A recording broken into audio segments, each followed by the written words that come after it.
So it's been a while, but I thought today it's time for another classic game review.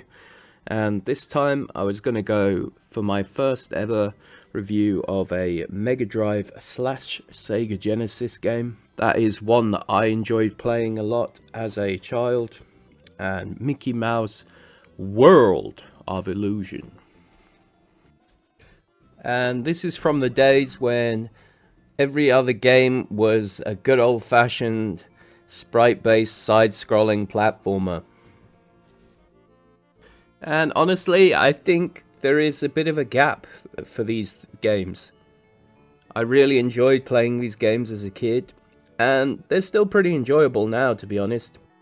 Genesis and the SNES were absolutely riddled with these games. There was like a sort of need to make the platform games 3D, to make them look more modern, such as the big release of the Sonic game when the Dreamcast came out, for example, and later incarnations of Sonic and Crash Bandicoot, all kinds of different ones, Medieval, Croc, Jersey Devil, tons and tons, all on the PlayStation mainly. But there's still some kind of like charm and enjoyment with an old isometric platform, and so it was a pleasure actually to play this game and review it. So a lot of platformers, obviously the big gaming companies invented characters that are very well known even outside of gaming per se, such as Mario and Sonic, and on the PlayStation Crash Bandicoot. But of course, why not, with platformers being so omnipotent on the old 16-bit consoles,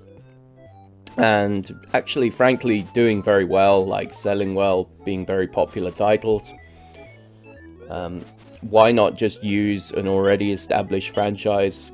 And so Disney did quite a few titles in this early 16-bit phase, much like the Star Wars franchise through LucasArts. So the basic title of this game is an evil sorcerer, basically carrying on from Castle of Illusion that was released the previous year in 91. This one's 1992. Well, that was a Castle of Illusion, but how does Mickey handle a whole world of illusion?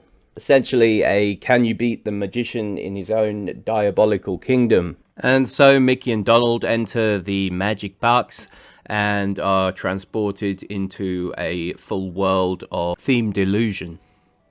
And the art on this game is pretty good. It definitely was memorable for me. It's one of the platformers that I always remembered being really like having a deep and enjoyable feel to it.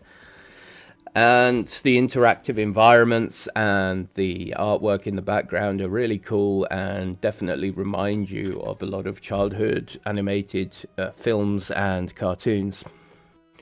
I mean, a lot of these games we look back on for nostalgia. You know, I'm in my late 30s, and this was a game that I played just as a young kid. I actually recall a neighbor kid would, when I was on holiday and I stayed at my grandma's house, he would be like 2 houses down and he would yell from his back garden, and we'd go and play this game. And you know, that kind of feeling and emotion is priceless. So it's always fun to play these games again. So you can play this game in 3 ways. Firstly, you can play one player as Mickey. Second, one player as Donald. And third, you can actually play both of them in a 2-player adventure. And all 3 different formats means that you have different stages.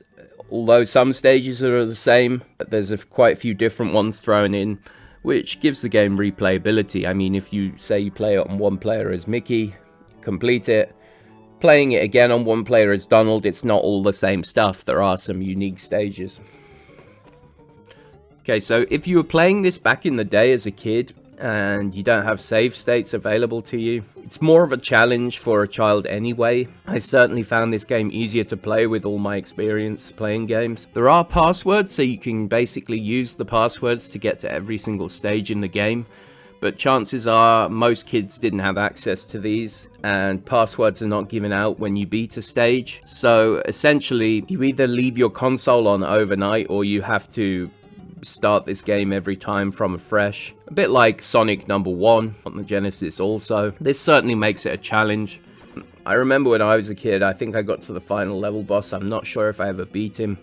But actually, looking back, it's surprisingly short. I actually remember it being a lot more epic and long than that. But as I said, you can certainly play different modes there where you get new stages, fresh stages thrown up. As with all platformers, the enemies are kind of cool and different. You have to attack them in different ways. Some are dangerous from above, some are dangerous from the side, some fly, some crawl. All are repeated sprites throughout the levels. Now, the BGMs in this game, background music, is one of the strong points. That 16-bit sound with such bangers as this one.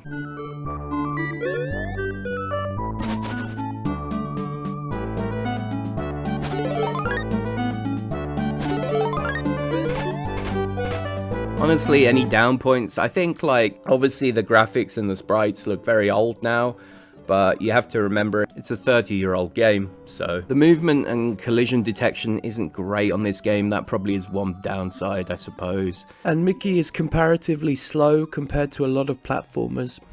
There's also a slight lack of options of attack using the cloak. That said, the enemy sprites in this are really big and beautiful, and it is fun to play. So I think, looking back at this, it is a great game. Very limited lifespan actually, but if you take into account the time and everything else, I've got to give it a 7.5 and say it's a fun play. Definitely worth having a little look at if you enjoyed games like this back in the day. I think probably even old Walt Disney would maybe crack a smile. So cheers guys, and see you later.